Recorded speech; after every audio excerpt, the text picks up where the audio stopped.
अभी कल से नूतन वर्ष प्रारंभ हो रहा है, पर बहुत कम लोग ही इस बात को समझ रहे हैं कि कल से हमारा नया वर्ष प्रारंभ हो रहा है। वरना तो 1 जनवरी को ही लोग अपना नया वर्ष मानने लग गए। देखो, व्यावहारिक नव वर्ष है, उसको मनाइए, हमें उससे परेशानी नहीं है, परहेज नहीं है, लेकिन हमें अपने संवत्सर को याद रखना चाहिए।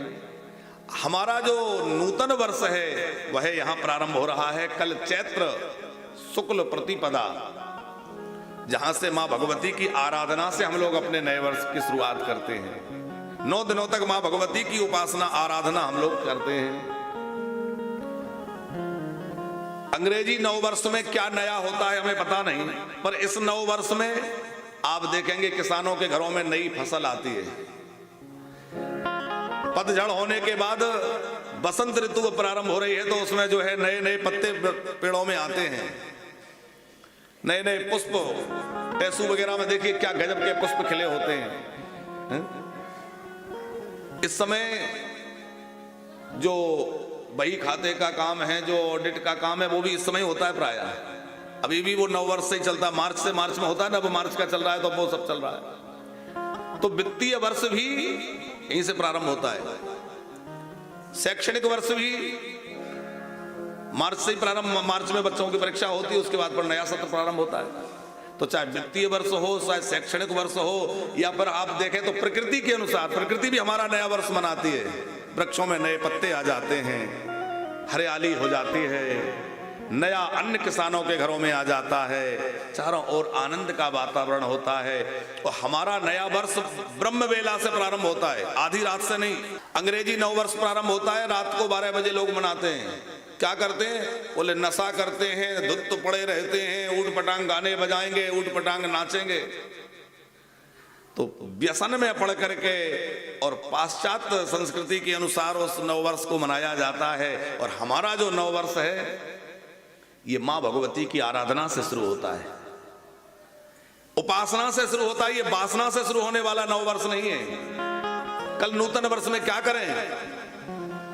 सब सनातनियों से निवेदन है कि अपने घर के ऊपर एक ध्वजा अवश्य लगाएं, लगे कि हम सनातनी हैं।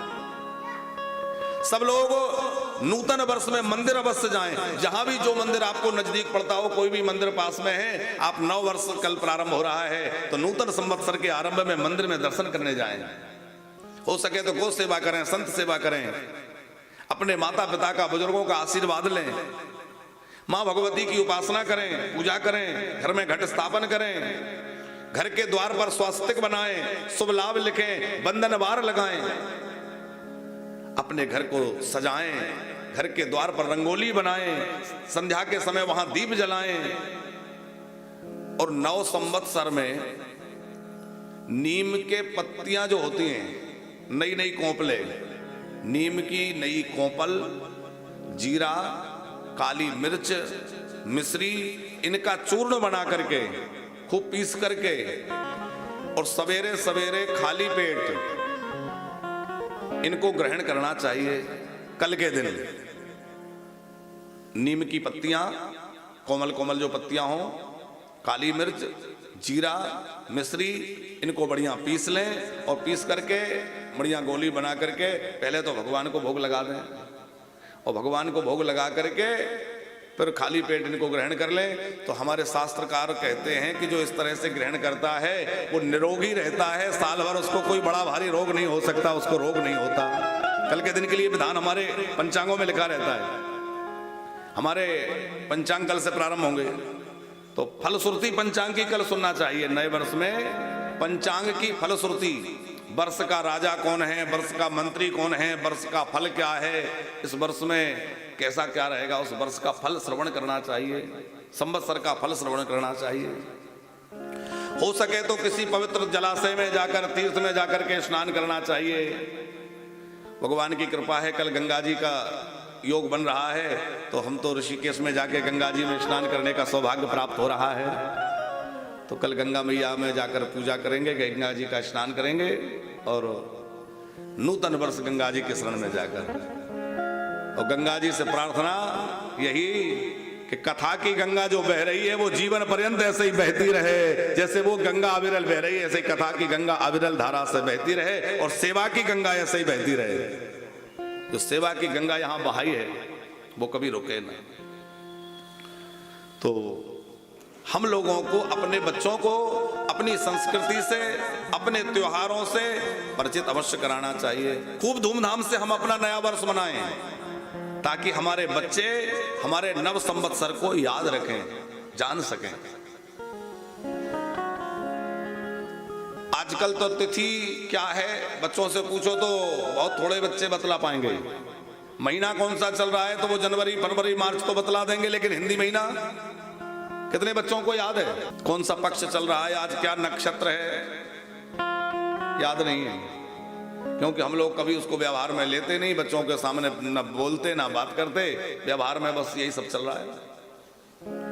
अब तो धीरे धीरे ये स्थिति हो गई है कि जन्मदिन तो लोग अंग्रेजी तारीखों से मनाते ही थे, अब तो अपने पूर्वजों की पुण्य तिथि भी लोग अंग्रेजी तारीखों से मनाने लगे, श्राद्ध आदि कर्म भी अंग्रेजी तारीखों से करने लगे। लेकिन ये पूरी तरह से अशास्त्रीय है। जन्मदिन तो आपको जब मर्जी मनाइए अपने ढंग से, वैसे तो तिथि से मनाना चाहिए, पर जैसे मना लो अपनी इच्छा है। लेकिन मृत्यु तिथि वही होना चाहिए जिस तिथि में हमारे स्वजनों का देहावसान हुआ है। अंग्रेजी तारीख से नहीं होना चाहिए, तिथि के अनुसार होना चाहिए। नहीं तो क्या होगा, हमारे द्वारा दिया गया वह अन्न, वह श्राद्ध उनको प्राप्त नहीं होगा, और प्राप्त नहीं होगा तो हमारा किया हुआ व्यर्थ जाएगा, उनको लाभ नहीं होगा। तो तिथियों का ज्ञान ही नहीं होगा तो वो सब कैसे होगा? कोई भी संकल्प किया जाता है तो उसमें तिथि, वार, नक्षत्र, योग, कर्ण आदि का उच्चारण होता है। जब हमें याद ही नहीं होगा, हम उसकी जानकारी नहीं रखेंगे तो संकल्प कैसे करेंगे? इसलिए अपने बच्चों को हिंदी महीने, तिथि और योग आदि नक्षत्र आदि का ज्ञान थोड़ा बहुत अवश्य कराना चाहिए। हमने एक पंचांग भेजने की एक व्यवस्था प्रारंभ की है। सक्सेना जी, आपको शायद प्राप्त होता होगा। प्रतिदिन हमारे यहां से एक पंचांग बनाकर भेजा जाता है। उस पंचांग में कोई बहुत विशेष बात नहीं, लेकिन जो मुख्य मुख्य चीजें हैं, आज महीना कौन सा चल रहा है, पक्ष कौन सा है, कृष्ण पक्ष है कि शुक्ल पक्ष है, तिथि कौन सी है, वो कितने बजकर कितने मिनट तक तिथि है, फिर नक्षत्र कौन सा है, योग कौन सा है, आज सर्वार्थ सिद्धि योग है कि कौन सा योग है, कि गुरु पुख योग कब है, रवि पुख योग कब है, इस तरह से उसमें जानकारी होती है। चंद्रमा किस राशि में है, दिशाशूल कौन सी दिशा में है। एकादशी व्रत को लेकर कभी कभी दुविधा होती है कि आज होना है कि कल होना है, व्रत तो उसका निर्णय है। ऐसे कई त्योहारों को लेकर दुविधा उत्पन्न हो जाती है। तो इस तरह से प्रतिदिन वो पंचांग व्हाट्सएप के माध्यम से सबके मोबाइल में भेजा जाता है, ताकि हमारे तिथि, नक्षत्र, वार आदि से हमारे लोग अवगत हो सकें। उसमें कोई मुहूर्त है उसकी जानकारी, या कोई त्योहार है उसकी जानकारी, वो सब भी भेजी जाती है। तो आप लोग भी यदि कोई चाहते हैं कि हमें भी वो पंचांग नित्य प्रति व्हाट्सएप पर प्राप्त हो जाए, तो आप अपने व्हाट्सएप नंबर से राधे राधे, अपना नाम और आप कहां से हैं, अपने स्थान का नाम, जो टेलीविजन पर नंबर दिया जाता है, जो लोग टेलीविजन पर देखेंगे वो तो टेलीविजन से नंबर ले लेंगे, और आप लोग भी नंबर चाहें तो नोट कर लीजिए, 9427529559। एक बार फिर से सुन लीजिए और आप लोग इस नंबर को सेव कर लीजिए, क्योंकि ये नंबर आपके मोबाइल में सेव नहीं होगा तो वो मैसेज आप तक नहीं पहुंचेगा, ब्रॉडकास्ट के माध्यम से भेजा जाता है।